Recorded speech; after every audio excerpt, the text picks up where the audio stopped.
ঈদের ছুটিতে যাচ্ছি আমি কিশোরগঞ্জ হাওরে। এই ভিডিওতে আমি তুলে ধরবো কিশোরগঞ্জের গ্রামীণ হাওরের কিছু চিত্র। আপনি 1800 মন ধান পাবেন। 1000 পরেও যদি 1 মন মানে 40 কেজি ধান যদি হয় 1000, তাহলে 1800 মন 18 লাখ টাকা। তো ঈদের ছুটিটা কাটাবো হাওরে।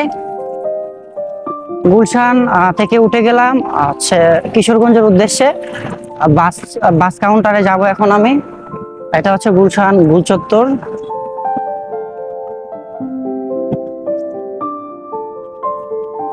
জায়গাটা হচ্ছে অসম্ভব সুন্দর।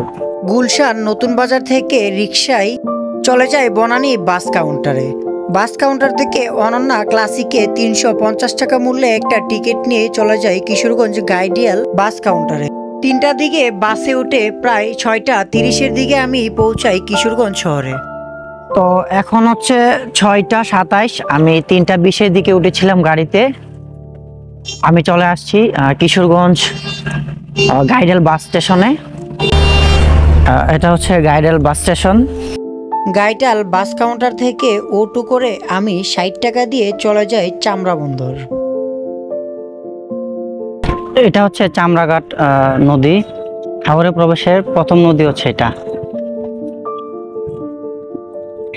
এটা হচ্ছে মানুষ পারাপার করে 10 টাকা করে নেয়। ইঞ্জিন চালানো হচ্ছে এই যে নৌকা।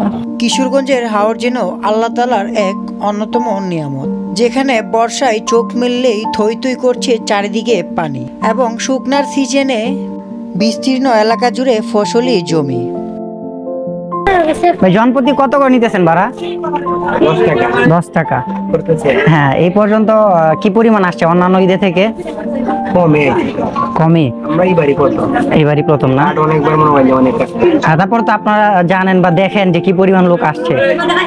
ইটনাহাওরে প্রবেশের গাড়ি পথে তো এইটাই রাস্তা, আর তো বিকল্প কোনো রাস্তা নাই। ওইটা তো মিঠামন প্রবেশের রাস্তা। গেলাম রিক্সাতে। রিক্সা ভাড়া 30 টাকা করে নিচ্ছে, দুইজনে হচ্ছে 60 টাকা।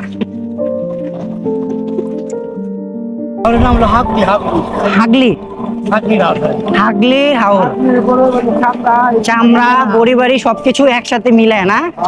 এই ছোট ছোট ঘরগুলা, এইগুলা বর্ষাকালে কি হয়? ওই যারা জমি চাষ করে এরা এখানে থাকে না? কয় মাস থাকে ভাই?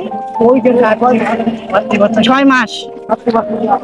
কার্তিক মাস থেকে আচ্ছা জ্যৈষ্ঠ মাসের শেষে চলে যায়, 7-8 মাস এখানে থাকে।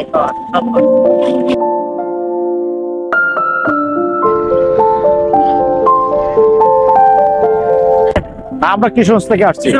কিশোরগঞ্জ থেকে এই পর্যন্ত আসতে কিরকম পরিমাণ জ্যাম ছিল? আমাদের অনেক জ্যাম ছিল, আমাদের প্রায় আসতে 2.5 ঘন্টা সময় লেগেছে। 35 কিলোমিটার হবে না? জি জি জি। এখানে 2.5 ঘন্টা প্লাস সময় লাগে। এতক্ষণ কি লাগার কথা না? 35 কিলোমিটার জায়গা তো 2.5 ঘন্টা লাগার কথা না।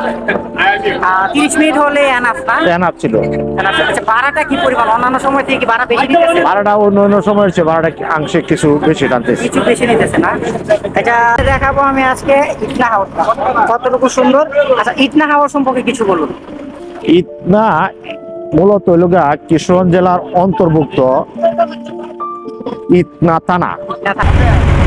এটা মূলত জায়গাটা হইলগা একটা নদী। এটা হইলগা অত্যন্ত একটা চমৎকার নদী। এটা জেলেরা মাছ ধরে অনেক আনন্দময় ভোগ করে জেলেরা। কিন্তু পাশাপাশি যারা দর্শক আসে তারা এই দৃশ্য পেয়ে অনেক খুশি এবং মুখরিত। এই এলাকার লোকজন অত্যন্ত ভালো এবং অত্যন্ত আন্তরিকতা। বড়িবাড়ি নদী পার হয়েই চলে যায় আমি ইটনা এবং বলদার হাওরে। হাওরে প্রবেশের পরই চোখ পড়ে ছোট ছোট গড়, আর এই গড়গুলোতে বসবাস করে হাওরে চাষ করতে আসা কিছু কৃষক, আর তারা 6 মাস বসবাস করে এই ঝুপড়ি গড়গুলোতে। চলুন কথা বলি তাদের সাথে, কিভাবে জীবনযাপন করছে তারা এই হাওরে। দেখি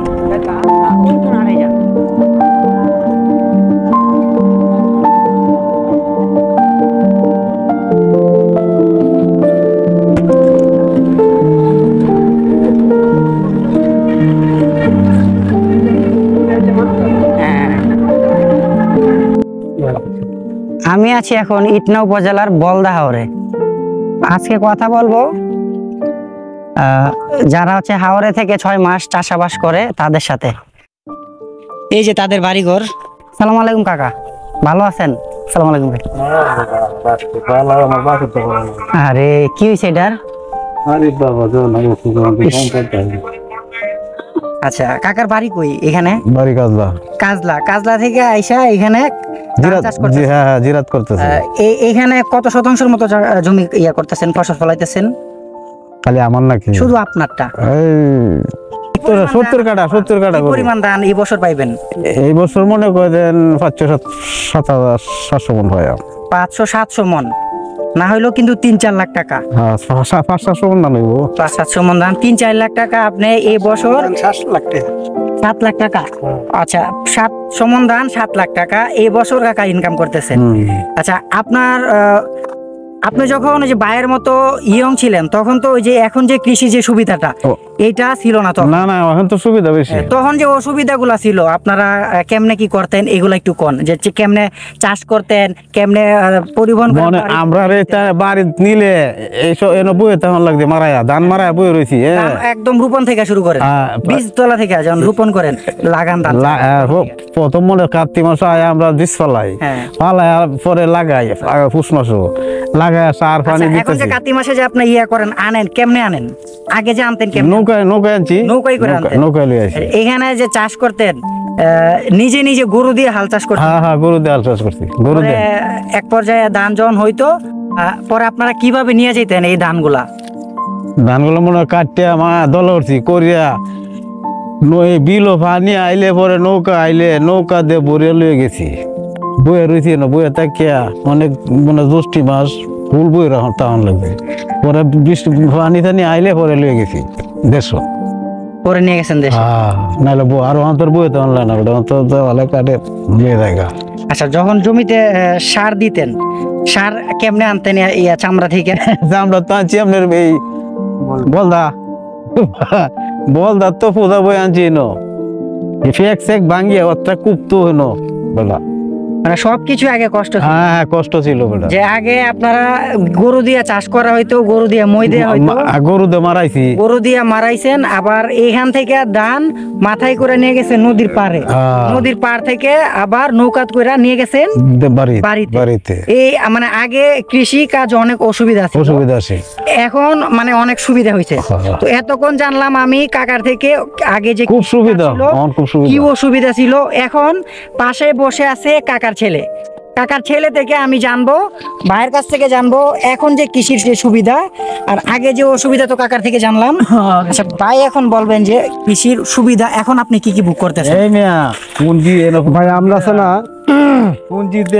এখন এই জমি চাষ করতেছি, ঠিক আছে? আমরা জমি চাষ করতেছি, আমরা নৌকা চৌকা লাগে না, আমরা গাড়ি লইয়ে আসছি করি আয়া, টিলার আছে, গাড়ি আছে, আমরা যা আছে সব মনে লইয়ে আই, ঠিক আছে? আয়া চাষ করি টান ফান করে সারের লাগেও পূজা পাওয়া লাগে না, গলার দরও আসে মানে ধান টুন সার ফুরছি। পরে আমরা এবার আপনার এই ধান মারাই লাস্তাতি মারাই গাড়িটা চলে লিয়ে যায় বাড়িতে, আমরা কোনো সমস্যা হয় নাই, বুঝছেন? মানে এখন অনেক সুবিধা পাইতেছে, অনেক সুবিধা। যে আগে যে আপনার পাশে আপনার বাবা বসে আছে, উনি যে অসুবিধাগুলা বলছে এই 20-30 বছরের ব্যবধানে বা 40-50 বছরের ব্যবধানে মানে অনেক সুবিধা হয়েছে, বাংলাদেশ অনেকটা আগায় গেছে। আচ্ছা, আগে যে আপনার হচ্ছে এখন তো আপনি আর আপনার বাবা দুজন মিলে 700 মন 800 মন 1000 মনের কাছাকাছি আপনার ধান পান। আমার ওই ধান 1800 মন। আর কাকার 700 মন। আপনারা আলাদা থাকেন না? আলাদা।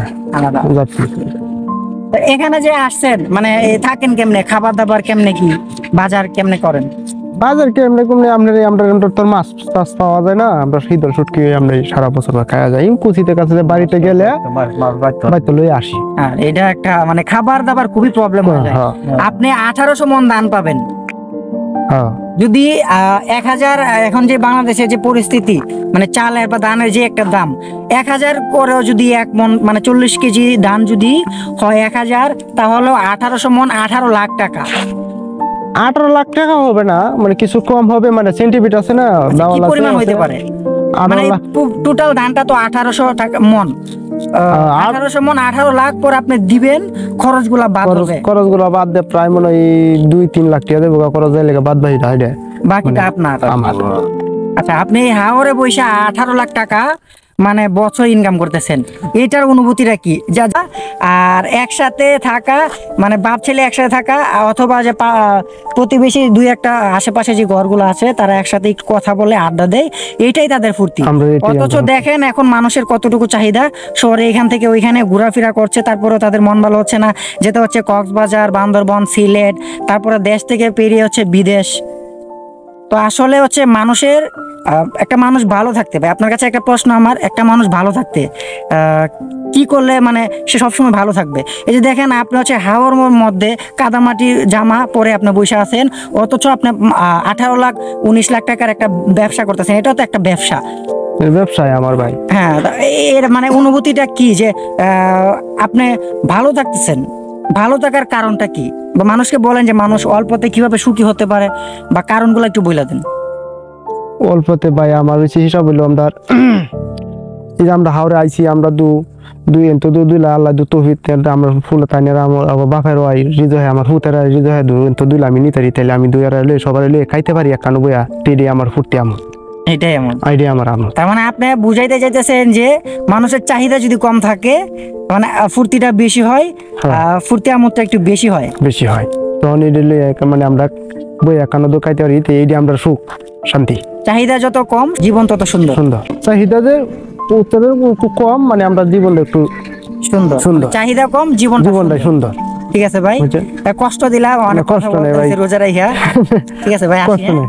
হাওরে থাকা নির্জন একটা এলাকা, চতুর্দিকে হাওর, আশেপাশে আপনি যদি চোখে থাকান চোখে গ্রাম দেখতে পারবেন না, এরকম হাওরে তারা বসবাস করেও তারা সুখে, তাও বলতেছে তারা সুখে আছে আলহামদুলিল্লাহ। আসলে মানুষের জীবনের চাহিদা যত কম জীবন তত সুন্দর। তো ভাই আমাকে অনেক হেল্প করছে, তো চলেন ভাই আবার চলে যাই। আমি হচ্ছে কিশোরগঞ্জ, ঢাকা থেকে কিশোরগঞ্জ হয়ে চামড়াঘাট হয়ে এখন আছি ইটনার দনু নদীর উপরে। এটা হচ্ছে ইটনার দনু নদীর গাংপাড়া পার যে গুদারাঘাট, যেটা ফেরিঘাট যেটা আর কি, যে এখান দিয়ে গাড়ি পার করে, আর এখান দিয়ে আছে মানুষের জন্য ছোট একটা নৌকা। ভাড়া কত করে নেই ভাই? 5 টাকা। ঈদের জন্য? ঈদের জন্য 10 টাকা। কেটে আনছেন কি গাছ এগুলা? গরুর জন্য না? পিছনে আবার দেখা যায় শাক, শাক আনছেন, পাট শাক না? কই থেকে কেটে আনছেন? হাওর থেকে? গরু আছে বাসায় না? এটা যে 1 বস্তা পুরা কয়দিন যাবে আপনার গরুর জন্য? শুধু একদিনে খেয়ে ফেলবে না? আচ্ছা আচ্ছা। ইটনা ধনু নদী পার হয়ে আমি প্রবেশ করি ইটনা মিঠামন অষ্টগ্রাম হাইওয়ে রাস্তায়, যে রাস্তায় প্রায় দীর্ঘ 14 কিলোমিটার রং দিয়ে আঁকা হয়েছে আলপনা, সাজানো হয়েছে বিস্তীর্ণ পথ জুড়ে, মাইলের পর মাইল সাজানো হয়েছে রং দিয়ে। রং করিয়েছে বার্জার এবং বাংলালিংকের সৌজন্যে। রাস্তাটাকে সাজানো হয়েছে চমৎকার রূপে।